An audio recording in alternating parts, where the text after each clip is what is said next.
forum seperti ini bagus punya, kita bicara, lalu disuruh hadirkan guru besar atau guru setengah besar atau guru kecil, saya nggak ada masalah, saya udah menghadapi mereka. Dan yang kita bicarakan sekarang adalah mengkritik buku-buku pelajaran yang mereka ikut bertanggung jawab. Itu soalnya. Jadi mau didatangkan kan dia akan ngomong sama aja buku sejarah. Ya begitu-begitu juga sama. Tapi mau menghadirkannya juga nggak kenapa-napa. Maaf ya, buat di Batak saya, guru besar itu adalah jabatan administrasi. Karena kelamaan jadi pegawai, dia jadi guru besar. Itu aja. Dari keilmuan, sorry berat. Saya berhak menilai mereka. Karena itu menurut hemat saya, nggak ada soal mau guru besar, guru setengah besar dihadirkan. Nggak jadi soal berbicara baik-baik dengan kita di sini. Karena sejarah adalah penting untuk menginspirasi bangsa. Kalau sejarah kita acak-acakan kayak gini, tidak komprehensif, timelinenya kagak jelas, orang Betawi bilang cemplang-cemplung, itu kita anak-anak tuh kesian.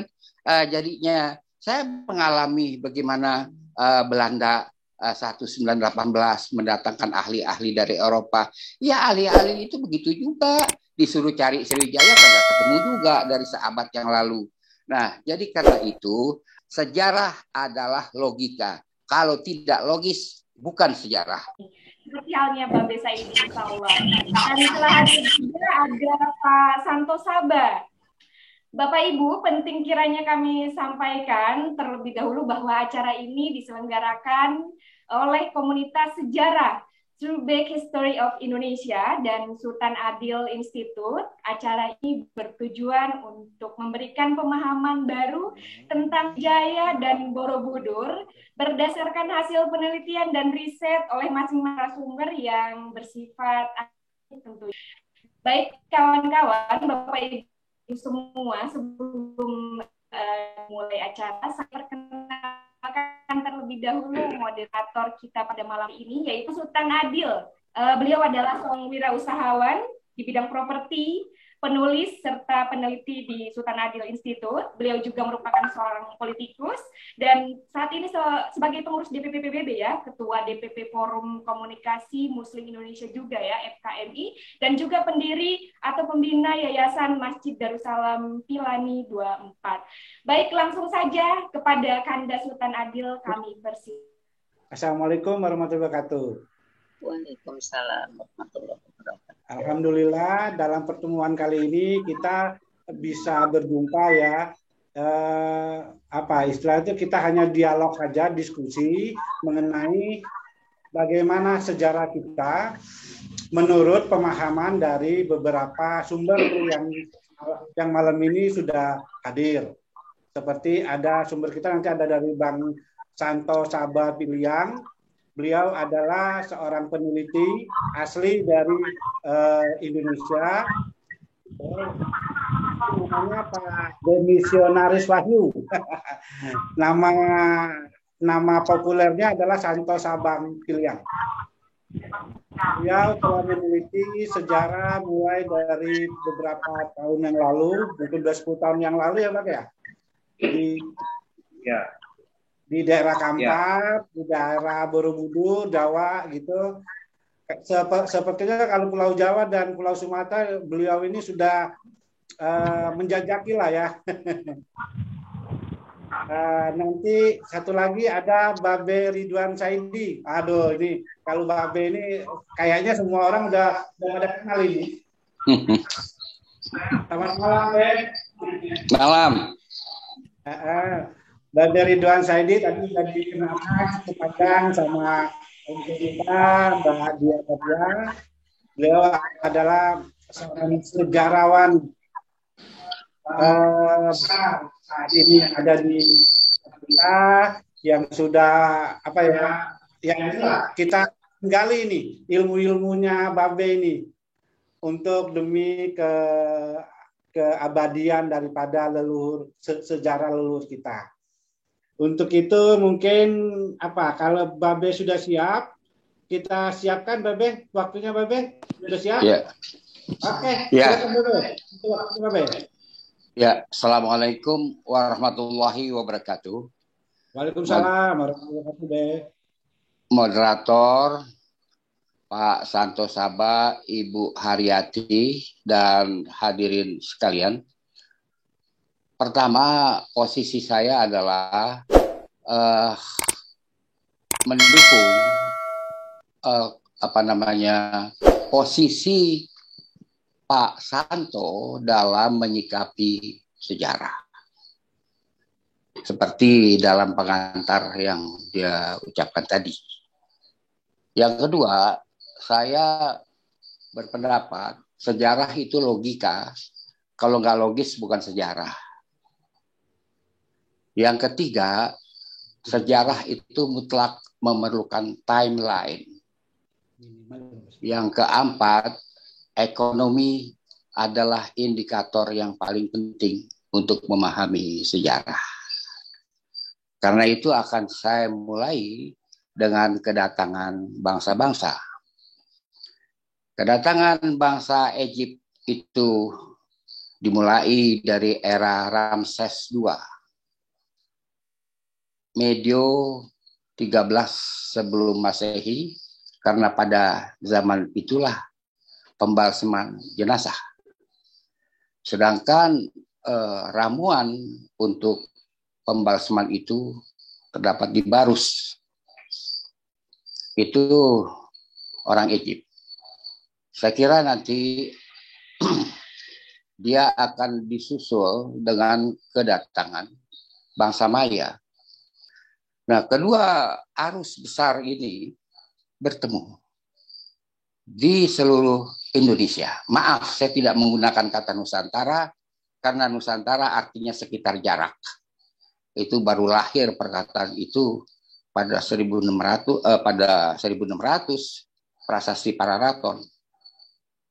Itu artinya sekitar jarak. Ya, saya lebih suka menggunakan kata Andunisi karena Andunisi itu adalah bahasa Swahili yang digunakan oleh pelayar-pelayar Arab yang artinya adalah kenegerian Ibu Suri. Ada juga perkataan lain, Al-Masyriq Sarkiyah, negeri timur yang paling timur, karena bangsa-bangsa Arab, kalau dia pergi ke Amerika Latin, dia tidak melalui Pasifik. Maka batas timur yang paling timur adalah Raja Ampat. Di situ ada bukit yang bernama Hamadi. Hamadi adalah Fam di Irak. Dan di Jayapura ada pasar Hamadi. Saya lanjutkan uraian saya. Sekarang mengenai ekonomi. Seluruh gagasan-gagasan, apakah itu bahasa, kebudayaan, agama, itu melintas jalur ekonomi dalam zona-zona ekonomi. Sebelum berlanjut dengan zona ekonomi, saya akan jelaskan ada 3 tipe power system di Indonesia. Yang pertama adalah kuasa adat. Kuasa adat itu yang memberi makan rakyat. Karena dia membuat pengaturan-pengaturan tata guna tanah. Yang paling nyata, kuasa adat adalah di Banda Neira, di mana pemimpin adat dinamakan orang kaya. Dialah yang juga kontrol zona ekonomi Banda Neira. Banda artinya zona ekonomi. Zona ekonomi ini terbentuk setelah peredaran alat tukar meluas di Andunisi, dimulai Banda Neira.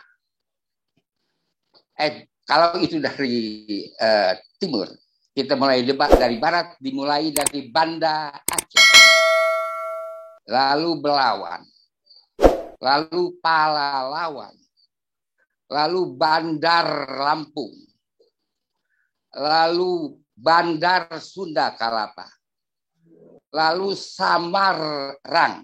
Samar adalah Samarkandi, Rang adalah bahasa Armen untuk zona ekonomi. Karena di selatan Samarkand itu ada Obi Zarang. Kemudian dari Samarang, kita pergi ke Tapal Kuda, Jawa Timur, yaitu Tuban, Gersik, Pasuruan, dan Panarukan. lalu Banjarmasin, lalu Makassar, lalu Buton, Saparua, Banda Neira. Inilah jalur. Bahasa lewat sini. Bahasa Melayu pun lewat sini. Karena perdagangan pada waktu itu ditulis perjanjiannya. Kita lanjutkan tadi kembali ke Egypt. Itu puasa adat itu yang lebih awal. Pada tahun 1918, Belanda membentuk komite hukum yang dipimpin oleh Kranenburg. Dia menetapkan ada 19 wilayah hukum adat di Indonesia. Termasuk Betawi lah. Ada 19. Dan jadi itu yang pertama adalah adat. Baru kita bicara tentang zona ekonomi, baru adalah kerajaan. Kerajaan tidak menguasai kuasa adat, apalagi zona ekonomi. Bahwa ada zona ekonomi yang kemudian berubah menjadi kesultanan soal lain. Seperti di Banjarmasin.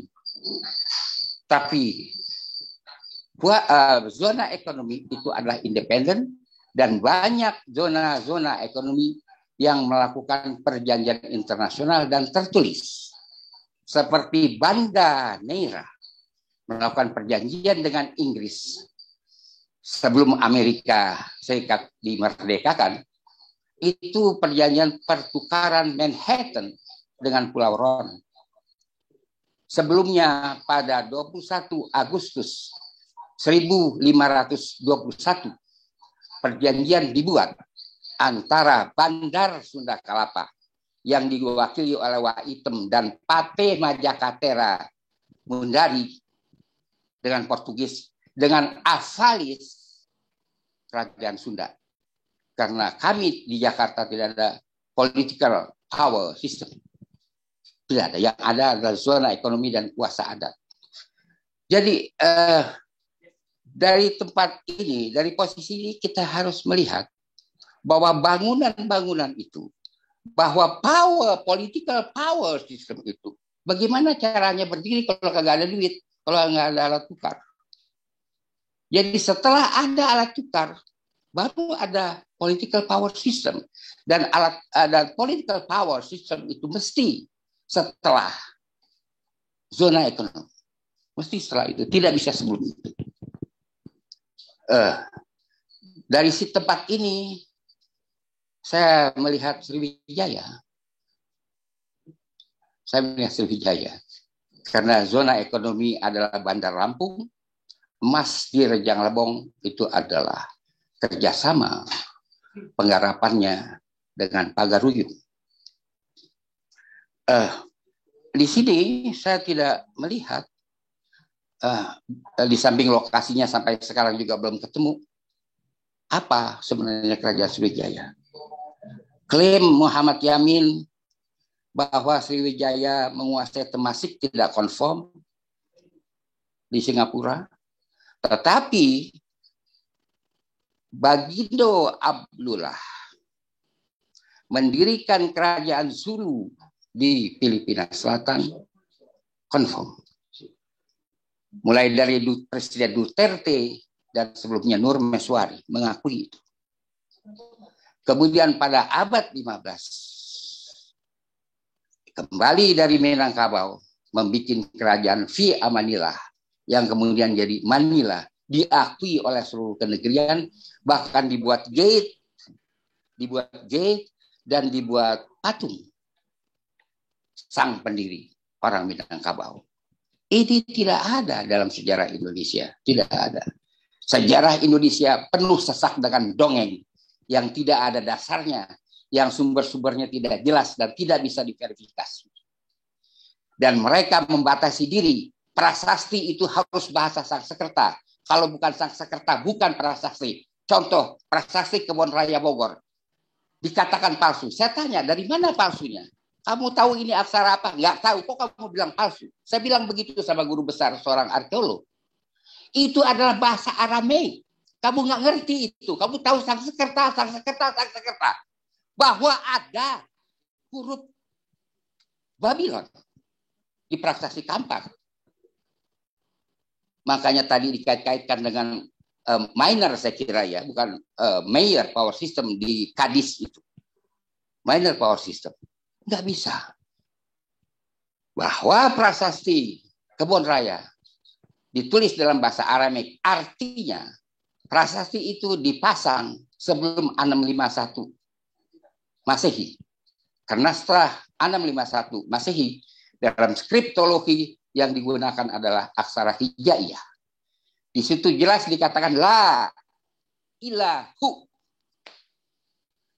Tidak ada kecuali Tuhan. Hu itu adalah bahasa Egypt. Aramik itu pelbagai bahasa diserap. Hadirin dan hadirat yang saya hormati, karena itulah kita harus melihat Indonesia ini sebagai satu integrasi. Bahasa Indonesia sudah digunakan, aksara Indonesia, aksara Arab dalam bahasa Indonesia itu terdapat dalam kitab yang ditulis oleh Abu Nasr Al-Samarkandi yang dimakamkan di Kapuk Muara. Dia wafat 983 Masehi. Dan keterangan tentang dia terdapat dalam ensiklopedia Persia. Laid Abu Nasr bin Ibrahim Al-Samarkandi menulis 2 kitab di dalam bahasa Melayu. Dalam bahasa Melayu Betawi bahkan. Yang pertama judulnya adalah baca-bacaan, itu maksudnya doa. Yang kedua judulnya adalah sembayang, bukan sembahyang, sembayang. Sem artinya wajah, bayang adalah imagine. Jadi membayangkan wajah. Sembayang, bukan sembahyang. Sembayang. Ranti Sem adalah penari legendaris Betawi dari abad 15. Artinya wajah yang cantik. Jadi hadirin dan hadirat sekalian, yang pertama janganlah Anda membatasi diri dengan bahasa Sanskerta. Salah. Nanti Anda akan kelojotan kalau ketemu dengan prasasti bahasa Akkadia. Bahasa yang sama yang digunakan dalam Code Hammurabi 17 tablet di bukit-bukit Persia Utara. Nanti kelojotan Anda kalau mengira itu bahasa Sanskerta.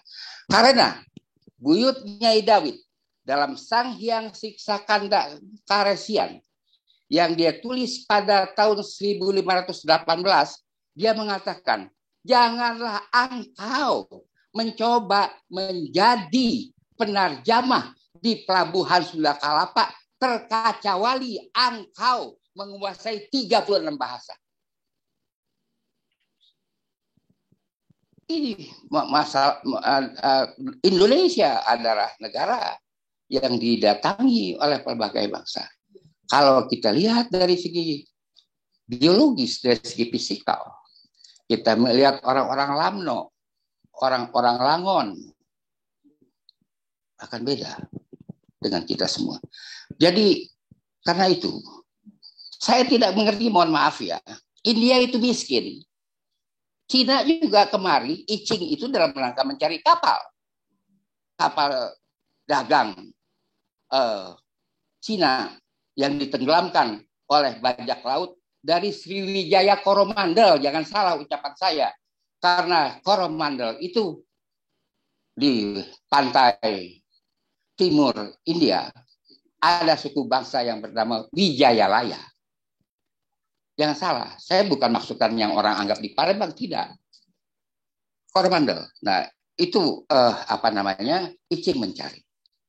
25 tahun pencarian I Ching mencari kapal-kapal yang tenggelam. sampai itu kaisar yang menyuruh mati. Seluruh Indonesia, seluruh Andunisi disisir sampai akhirnya dia ke Kedah, dan di Kedah dia diberitahu bahwa yang menenggelamkan engkau adalah orang Coromandel, suku Wijayalaya. Dia pergi ke situ. Siapa yang suruh engkau? Wahai perompak. Dia bilang suku bangsa Shahpur dari Iran. Dari Iran. Kalau pernah dengar nama Shahpur Bakhtiar, Perdana Menteri Iran setelah Shah Pahlavi. Maka Icing pergi ke Persia, ke Iran. Lalu baru dia kembali.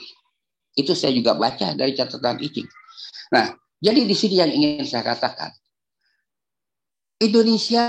Sejarah Indonesia harus ditulis ulang dengan mengintegrasikan negeri ini. Karena negeri ini sudah mempunyai kesatuan. Sudah bersatu. Bahwa bangsa Mesir bukan di Sumatera saja. Bangsa Mesir juga pergi ke Sulawesi. Bangsa Mesir ke Kalimantan. Bangsa Mesir ke Bali. Bangsa Mesir ke Jawa. Bangsa Maya juga pergi ke Sumatera. Fort de Kock, kata Belanda, untuk mengganti kata Bukit Tinggi. Itu nama Belanda, pemalsuan besar-besaran, klaim, manipulasi yang dilakukan oleh Belanda terhadap sejarah Indonesia luar biasa. Terhadap bangunan-bangunan sejarah, semua dibelandakan. Dia ingin bikin sejarah di negeri orang. Di negerinya dia tidak punya sejarah. De Kock itu artinya cabul. Bangunan itu, nanti saya tunjukin gambarnya. Bahwa bangunan yang dibuat oleh orang-orang suku bangsa yang berasal dari daerah Pasifik, itu kemudian diruntuhkan oleh Pagaruyung sebelum kerajaan itu bubar. Dan itu di pasar atas Bukit Tinggi sekarang tempatnya. Jadi mereka semuanya bersyarat di mana-mana. Bangsa ini yang besar. Bukan ini saja. Tapi yang paling besar adalah bangsa-bangsa Kaukasia. Akan sulit mempelajari sejarah Indonesia. Akan sulit mengerti toponim Indonesia kalau tidak mengerti Armenia. Karena terlalu banyak bahasa yang digunakan oleh bangsa-bangsa Kaukasia itu menggunakan serapan dari bangsa Armenia. Seperti saya kira minor power system Kandis. Wanita atau kerajaan perempuan. Itu adalah bahasa Armen. Kalau itu bahasa Armen, mestinya abad 9. Karena mereka datang abad itu. Jadi dengan demikian timeline lebih mudah bisa kita susun. Lebih mudah, lebih gampang. Dan Indonesia, Andunisi, itu adalah memang bangsa yang besar dan sudah dikenal. Bangsa yang luar biasa kaya karena memiliki 18 zona ekonomi. Dan bangsa ini bangsa yang teratur, walaupun banyak daerah yang tidak ada kerajaan. Kita menganggap kerajaan itu mutlak. Tidak mutlak. Dia kadang-kadang serdadu dia sewa kok. Tetapi zona ekonomi sangat kuat. Tentaranya. Lihat Bandar Lampung. Tidak bisa dijamah oleh Banten. Lihat Pasuruan. Bacalah Ferdinand Mendes Pinto. Laporan perjalanan 1539-1540 bagaimana suku bangsa Berber yang dibiayai oleh Yahudi menyerbu Pasuruan sebanyak 50.000 orang, lebih dari separuh dibunuh oleh pambekal Raja Shah Bandar Pasuruan. Jadi Shah Bandar, zona ekonomi juga punya pasukan lebih hebat pasukannya dari kerajaan. Itu kalau di sini baca sejarah Indonesia, bab pertama adalah prasejarah. Apaan prasejarah? Prasejarah Anda harus mulai dari cave life sampai kepada keluar manusia dari gua, lalu membangun kehidupan di tepi sungai, peradaban tepi sungai. Baru terbentuk kuasa adat di situ. Harus dari sana. Memang nggak punya peradaban orang gua. Lihatlah gua di Solo. Luar biasa. Bukan saja gua Maros, Sulawesi atau di NTT. Dan bagaimana dia melakukan hubungan Itu waktu belum ada HP, belum ada alat angkut air yang cepat, tetapi tabe itu ada hampir di semua gua di Indonesia. Bagaimana mereka melakukan hubungan bahwa ini artinya tabe, salam. Inilah yang tertua. Salam. Cave Life, kalau kita lihat Bernard Grun dalam bukunya Timetable of History, Cave Life itu sampai dengan 9.000 tahun sebelum Masehi. Lawanlah ini kalau bisa. Lawan kalau bisa. 9.000 tahun sebelum Masehi. Orang sudah keluar dari gua. Ya di Rejang itu ada emas. Kemudian Opir, Bukit Opir. Kalau saya nggak salah Pasaman, itu ada emas. Tetapi kedatangan VOC ke Indonesia, VOC itu dibentuk oleh City of London, komplotan Yahudi yang membentuk VOC. Hiren van Seventeen juga orang-orang Yahudi. Dia tidak temukan emas. Karena tertutup semua sumur-sumur emas di seluruh Indonesia. Termasuk Sumedang. Termasuk Kerajaan Sunda. Emas di Kali Citati, di Pondok Rajak itu banyak emas. Itu tertutup. Saya tidak tahu sekarang dengan teknologi yang modern. Jadi hampir sulit dibayangkan ada kerajaan kalau dia tidak menguasai tambang. Kita ambil misal kerajaan Majapahit 1295 sampai 1479. 1295 sampai 1479 itu tidak ada yang serbu. Memang dia pernah clash dengan Tuban karena kerajaan ini nggak punya pelabuhan. Tetapi dia bubar karena duitnya habis. Deposit emasnya tipis. Hampir semua. Kita mau bicara kerajaan-kerajaan di Sulawesi, itu mesti ada emas. Kesultanan Islam Palembang yang terbentuk setelah Ottoman itu bekerja sama dalam menggarap tambang emas Rejang. Karena itu, kalau saya lihat Koto Besak itu luar biasa mahalnya untuk ukuran waktu itu yang dia bangun. Tetapi kalau saya mendengar temuan ini, temuan itu, semuanya dioper ke Sriwijaya. Apa saja Sriwijaya? Kesultanan Palembang sama sekali tidak disebut. Kesultanan yang hebat, yang pernah menghalau pasukan Inggris yang datang dari Bengkulu dengan kapal-kapal perang. Itu bukan kecil peranan Kesultanan Palembang. Itu real Kesultanan Palembang itu. Dan dia kaya. Kalau tidak ada emas, tidak mungkin. Kita lihatlah pakaian-pakaian wanita Sumatera, pakaian adat, pakaian pengantin, semua emas di kepalanya. Hiasan di kepalanya semua emas.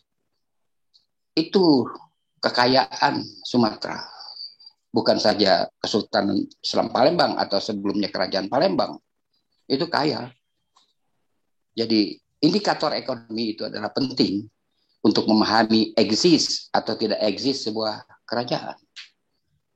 Mengenai Sriwijaya juga saya sudah jelaskan. Tadi saya sudah sebut di mana lokasinya. Kan sampai sekarang masih dicari terus. Sampai kapan pencarian ini, ya kan?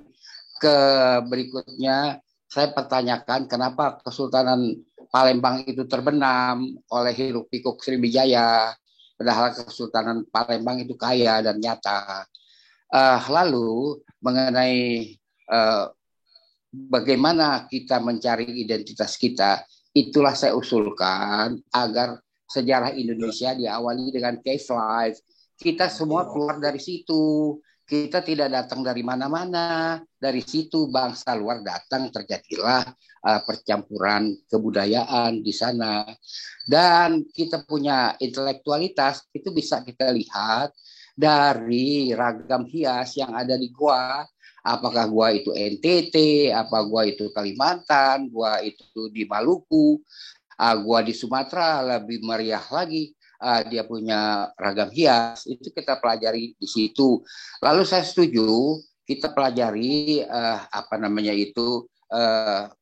tulang-tulang dan sebagainya dari orang-orang Indonesia yang hidup di zaman itu.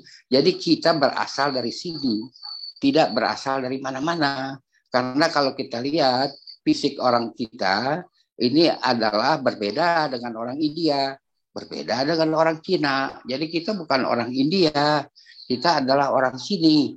Jadi karena itu saya anjurkan bahwa kita forum seperti ini bagus punya, kita bicara, lalu disuruh hadirkan guru besar atau guru setengah besar atau guru kecil, saya nggak ada masalah, saya udah menghadapi mereka.